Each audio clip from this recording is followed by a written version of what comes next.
जब भी आप टूटा हुआ, बिखरा हुआ महसूस करें, आपको लगे मैं किसी काम का नहीं हूं, तो एक बात जरूर याद रखना, ईश्वर कोई भी चीज या कोई भी इंसान यूं ही नहीं बनाता। उसके अंदर कुछ न कुछ ऐसे गुण जरूर देता है कि वो किसी के काम आ सके। एक छोटी सी कहानी, दो मटकों की, जिसमें एक बहुत अच्छा, खूबसूरत, मजबूत मटका था और एक टूटा हुआ मटका था। एक औरत रोज दोनों में पानी भरने जाती है। टूटा हुआ मटका हमेशा उदास रहता है कि ये औरत कितनी मेहनत से इतनी दूर तक आती है, पर जब भी मुझ में पानी भर के ले जाती है, पूरा पानी रास्ते में ही गिर जाता है। मैं इसके किसी काम का नहीं हूं। वो हमेशा बहुत उदास रहता है। इससे अच्छा तो मैं टूट जाता तो अच्छा था। इस तरह बहते बहते इसकी मेहनत पूरी नाश हो जाती है। वो औरत उसे रोते हुए देखती है और समझाती है कि ऐसा हो ही नहीं सकता कि तुम किसी के काम ना आओ। तुम्हें पता है, जब मैं तुम्हें भर के जिस रास्ते से लाती हूँ वो बंजर जमीन है, पर आज तुम्हारी वजह से वहां इतनी खूबसूरत बगिया बन चुकी है। जो तुम में से थोड़ा थोड़ा टपकता हुआ पानी उस रास्ते में गिरता जाता है, वो वहां पे सिंचाई होती है उस पानी से। जब मैं चलती हूँ और तुम्हारे अंदर से पानी टपकता जाता है उस रास्ते में, तो वहां पेड़ पौधों को खुराक मिलती है। आज वहां पेड़ पौधे इतनी खूबसूरती से लहरा रहे हैं। तुम्हें तो सिर्फ ये अफसोस है कि तुम मेरा पोषण नहीं कर सके, मुझे सुख नहीं दे सके, लेकिन तुम कितनों को सुख दे रहे हो।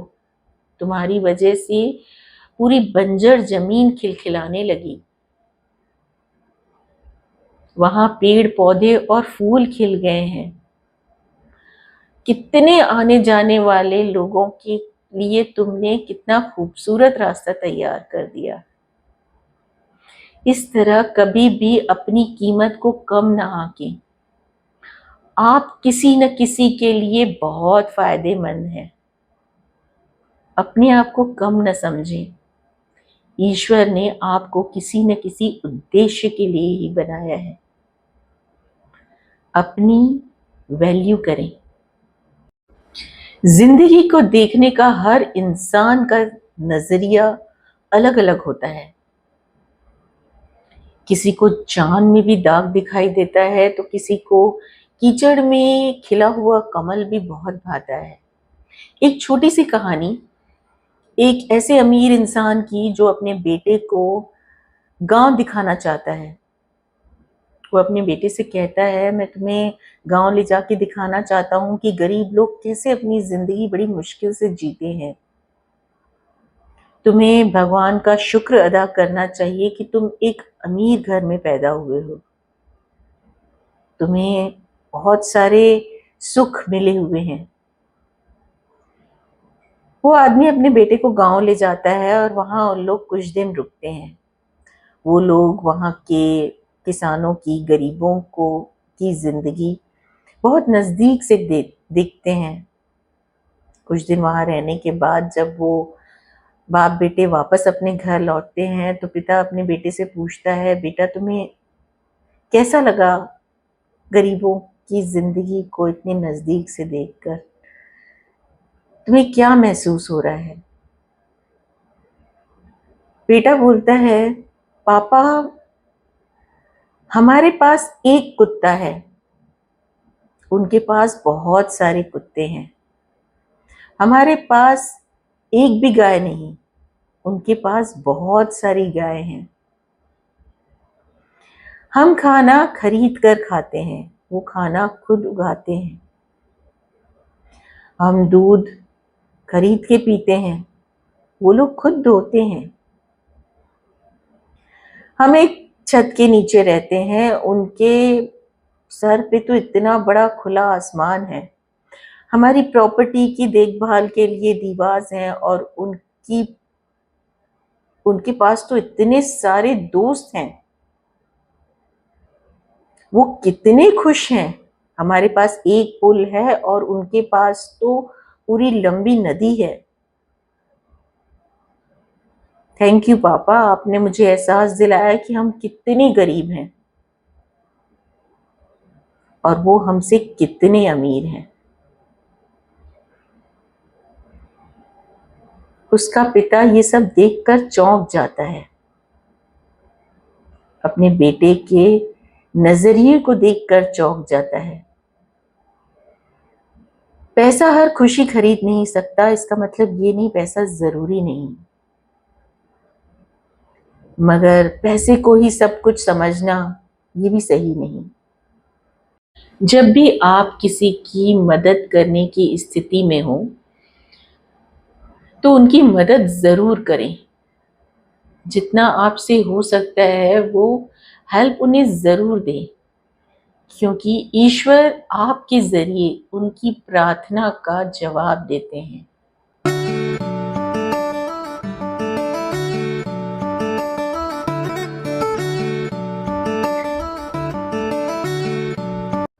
जीवन में जो भी दुख, परेशानियां, स्ट्रगल्स आते हैं वो हमें मजबूत करने आते हैं, हमें तोड़ने नहीं आते, हमें कुछ सिखाने आते हैं। एक छोटी सी कहानी एक ऐसे बच्चे की जो एक कोकून को बटरफ्लाई बनते हुए देखता है। कोकून एक छोटा सा कीड़ा होता है। जब वो बटरफ्लाई बनने वाला होता है तो उसके पंख निकलने की प्रोसेस बहुत डिफिकल्ट होती है। वो बच्चा उसकी तकलीफ देख नहीं पाता है, वो कैंची लाके उस हिस्से को काट देता है ताकि वो उसके पंख निकल सके और बटरफ्लाई उड़ सके, उसे ज्यादा तकलीफ ना हो। उस बच्चे की इस हेल्प से कोकून के पंख तो निकल आते हैं, पर थोड़ी दूर ही उड़ने के बाद बटरफ्लाई कमजोर पड़ जाती है और उसकी डेथ हो जाती है। बच्चा बहुत परेशान हो जाता है। उसके पापा कहते हैं, बेटा, लाइफ में जो भी स्ट्रगल्स, चैलेंजेस, प्रॉब्लम्स आती हैं वो हमें मजबूत बनाने आती हैं, हमें अंदर से इतना स्ट्रॉन्ग करती हैं ताकि हम जीवन में कुछ भी फेस करने के लायक हो सकें। वो हमें सिखाने आती हैं। बटरफ्लाई अगर अपने पंखों को निकालने की प्रोसेस में खुद स्ट्रगल करती है तो उसका शरीर मजबूत होता है, उड़ने के लायक होता है। हर इंसान को अपने स्ट्रगल्स खुद फेस करने चाहिए। इससे वो जीवन को बड़ी आसानी से जी सकता है, बड़ी मजबूती से जी सकता है। स्ट्रगल से डरना नहीं चाहिए, उनसे सीखना चाहिए। सारे चैलेंजेस को अपनी लाइफ में कबूल करना चाहिए, तभी हमारा जीवन बहुत आसान और बहुत खूबसूरत हो पाएगा। जो राजा जनता को बेवकूफ बनाता है, अक्सर जनता उसी राजा को कुशल शासक मान लेती है। एक छोटी सी कहानी एक बनिया की जो 5 रुपए की रोटी बेचा करता था। एक दिन उसे लगता है मुझे अपनी रोटी का दाम बढ़ा के 10 रुपए कर देना चाहिए, पर वहां कोई भी राजा की मर्जी के बगैर अपनी किसी भी चीज का दाम नहीं बढ़ा सकता था। कुछ दिन के बाद वो राजा के पास पहुंचता है और उनसे कहता है, महाराज, मुझे अपनी रोटी का दाम बढ़ा के 10 रुपए करना है। राजा कहते हैं, तुम अपनी रोटी का दाम 30 रुपए रख लो, 10 रुपए में क्या ही मिलेगा। बनिया कहता है, ऐसे तो दुनिया में हाहाकार मच जाएगा। राजा कहता है, तुम इस बात की फिक्र मत करो, मैं किस लिए हूं। तुम जाके अपनी रोटी का दाम 30 रुपए कर लो। अगर मेरे हिसाब से कोई चीज ना हो तो राजा होने का क्या मतलब। बनिया जाके रोटी की कीमत 30 रुपए कर देता है। अगले दिन जनता के बीच हाहाकार मच जाती है। जनता जोर जोर से चिल्लाते हुए राजा के पास पहुंचती है, राजा जी, ये बनिया हमें लूटना चाहता है, इसने रोटी की कीमत बढ़ा के 30 रुपए कर दी है। राजा अपने मंत्री को आवाज लगाता है, कहता है, जाओ उस बनिया को मेरे पास घसीट के लेके आओ। उसकी ऐसी हिम्मत, उसने मुझसे बिना पूछे अपनी रोटी की कीमत बढ़ा दी। मंत्री बनिए को राजा के पास ले आते हैं। राजा कहते हैं, तुम्हारी इतनी हिम्मत, तुम मेरी जनता को इतना दुखी कर रहे हो, तुमने बिना मुझसे पूछे अपनी रोटी की कीमत 30 रुपए कर दी। आज से तुम अपनी रोटी की कीमत आधी कर दो। मैं नहीं चाहता मेरे शासन में मेरी जनता दुखी रहे। बनिया ठीक है महाराज कह के वहां से चले जाता है और पूरी जनता राजा की जय जयकार करने लगती है। अगले दिन होता ये है कि बनिया उस रोटी को 15 रुपए में बेचने लगता है। इस कहानी का सार ये है कि जो राजा अपनी जनता को बेवकूफ बनाता है, जनता उसी को कुशल शासक मान लेती है।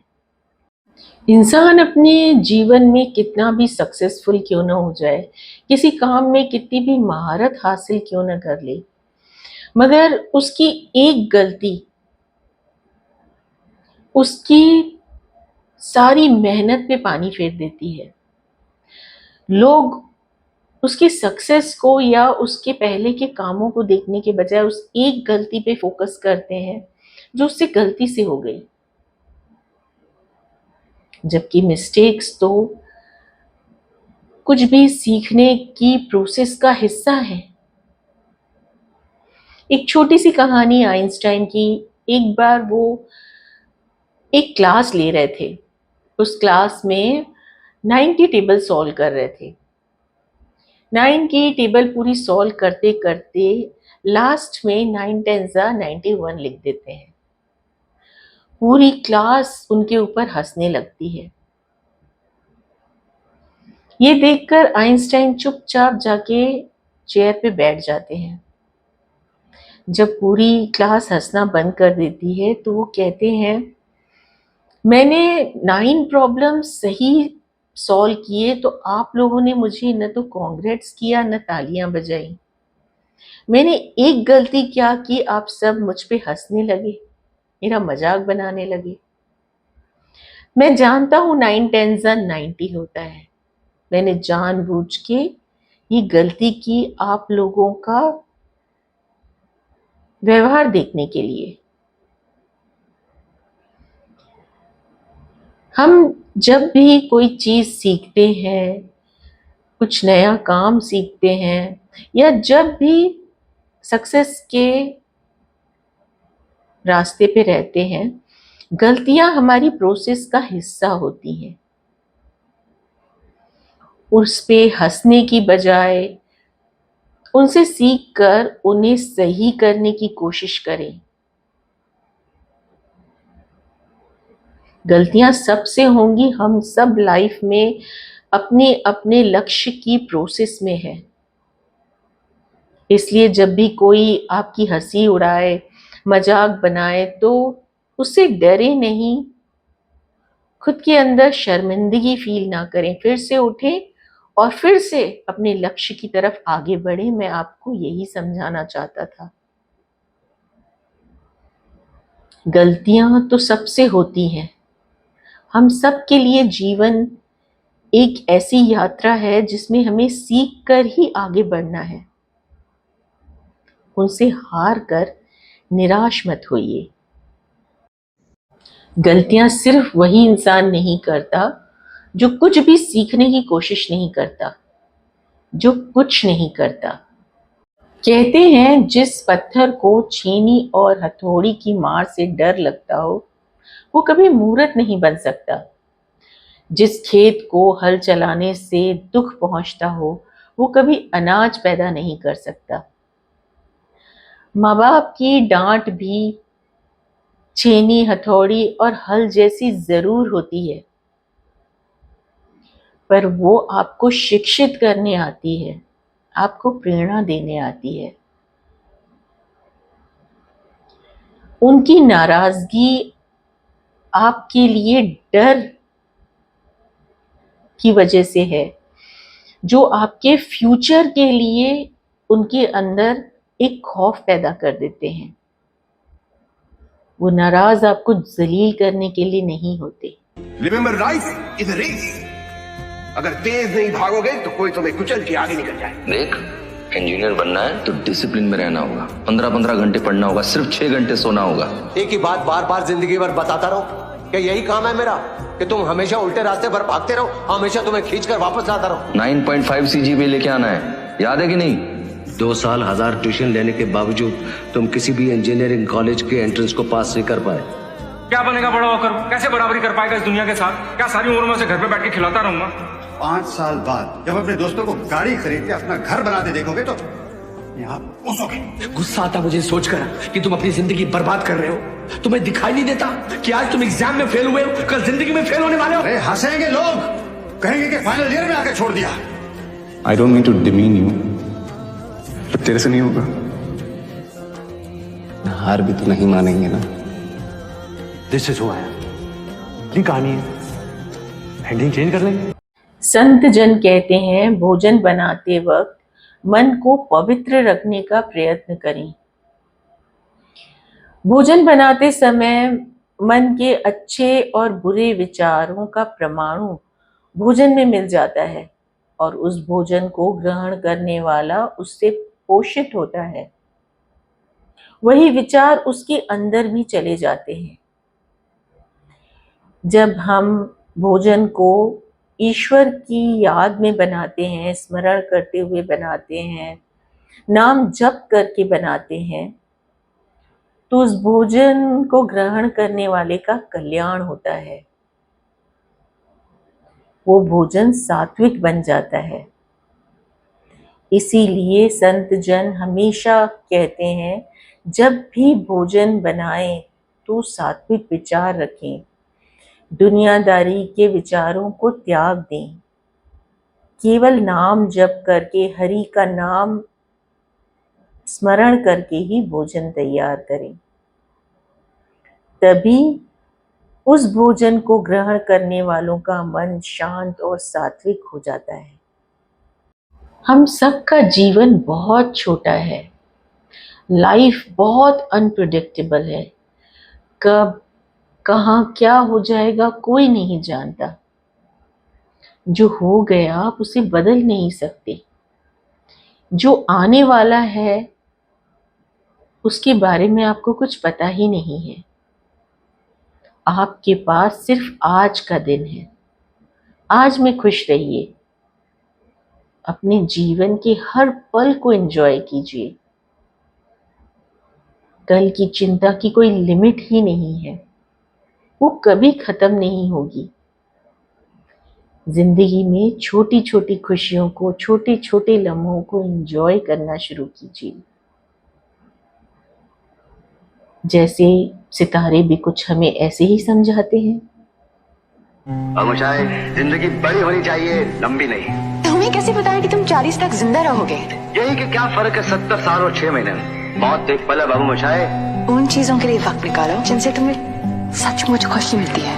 जो दिन, जो घड़ी, जो खुशी, जो भी जिंदगी में मिले उसे बटोर लो। Seize the day, my friend. क्योंकि ना जाने कल ये दिन, ये घड़ी, ये खुशी फिर मिले ना मिले। पहले इस दिन को पूरी तरह जियो, फिर 40 के बारे में सोचना। जब तक जिंदा हूँ तब तक मरा नहीं, जब मर गया साला मैं ही नहीं। तो फिर डर किस बात का? अरे फ्यूचर से इतना डरेगा तो क्या खाक जिएगा और फोकस कहाँ करेगा आज में? जितना भी ट्राई करो बनी, लाइफ में कुछ ना कुछ तो छूटेगा ही। तो जहाँ है वहीं का मजा लेते ना। जन्म कब लेना है और मरना कब है हम डिसाइड नहीं कर सकते, पर कैसे जीना है वो हम डिसाइड कर सकते हैं। आप कहना क्या चाहते हैं? हम एक बार जीते हैं, एक बार मरते हैं। Take your chance baby. सुनो, जियो, खुश रहो, मुस्कुराओ, क्या पता कल हो ना